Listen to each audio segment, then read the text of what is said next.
Welcome to Telugu news. నేను మహాలక్ష్మి. మళ్ళీ NDA కూటమిలోకి Telugu Desam. రాష్ట్రం కోసం బాబు, దేశం కోసం బీజేపీ పొత్తు పొడిచింది.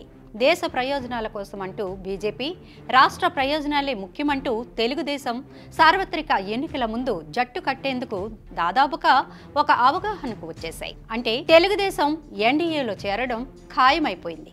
ఇక తెలుగుదేశం అధినేత నారా చంద్రబాబు నాయుడు బుధవారం ఫిబ్రవరి 7న అర్ధరాత్రి హస్తినలో కేంద్ర హోంమంత్రి అమిత్ షా, బీజేపీ జాతీయ అధ్యక్షుడు అమిత్ షాతో భేటీ అయ్యారు. దాదాపు గంటన్నర పాటు జరిగిన ఈ భేటీలో పొత్తుపై ఒక అవగాహన కుదిరినట్లు చెప్తున్నారు. ఇక ఏపీలో ప్రస్తుతం ఉన్న పరిస్థితులపై చంద్రబాబు, అమిత్ షా, నడ్డాలకు పూసగుచ్చినట్లు వివరించారని చెప్తున్నారు. చంద్రబాబు చెప్పిన ప్రతి విషయంలోనూ ఏకీభవించిన అమిత్ షా, జగన్ పాలన, ఏపీలో పరిస్థితులకు సంబంధించి తన వద్ద ఉన్న నివేదికలో ఈ వివరాలన్నీ ఉన్నాయని చెప్పినట్లు తెలుస్తోంది.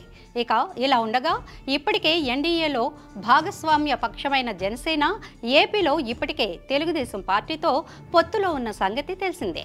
ఏపీలో జగన్ రెడ్డిని గద్దె దించడమే లక్ష్యమంటూ పవన్ కళ్యాణ్ గతంలోనే తెలుగుదేశంతో కలిసే తమ పార్టీ ఎన్నికలకు వెడుతుందని ప్రకటించేశారు. అప్పటి నుంచి తెలుగుదేశం, జనసేనలు సమన్వయ కమిటీలు ఏర్పాటు చేసుకుని క్షేత్రస్థాయిలో పనిచేస్తున్నాయి.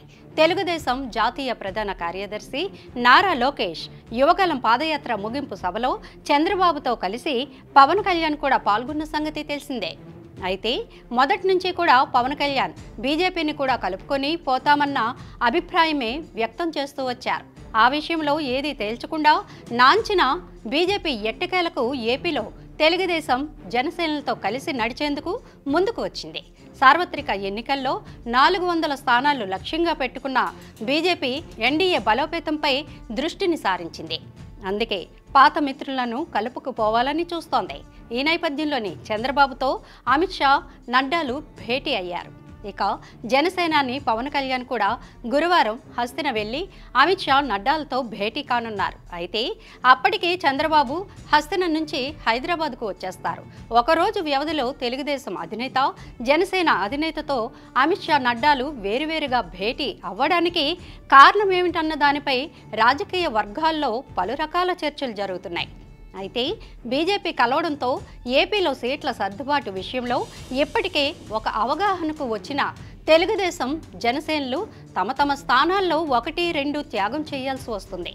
ఇప్పటికే సీట్ల సర్దుబాటు విషయంలో తెలుగుదేశం, జనసేన పార్టీలు ఒక అవగాహనకు రావడంతో బీజేపీకి కేటాయించే సీట్ల విషయంలో పవన్ కళ్యాణ్, అమిత్ షాతో భేటీలో చర్చించే అవకాశాలు కూడా ఉన్నాయని అంటున్నారు. సహజంగానే బీజేపీ పొత్తులో భాగంగా తమకు అసెంబ్లీ కంటే లోక్సభ స్థానాల విషయంలో ప్రాధాన్యత ఇవ్వాలని కోరుతోంది. అయితే చంద్రబాబు మాత్రం పరస్పర ఉపయోగం ఉన్న చోటే సీట్ల సర్దుబాటు చేసుకుందామని ఇప్పటికే బీజేపీ పెద్దలకు చెప్పేశారంటున్నారు.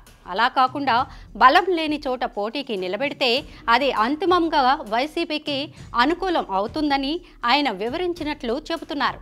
మొత్తం మీద ఏపీలో 2014 నాటి పొత్తులు మళ్లీ పొడిచాయని, అప్పటి ఫలితమే పునరావృతం అవుతుందని పరిశీలకులు విశ్లేషిస్తున్నారు.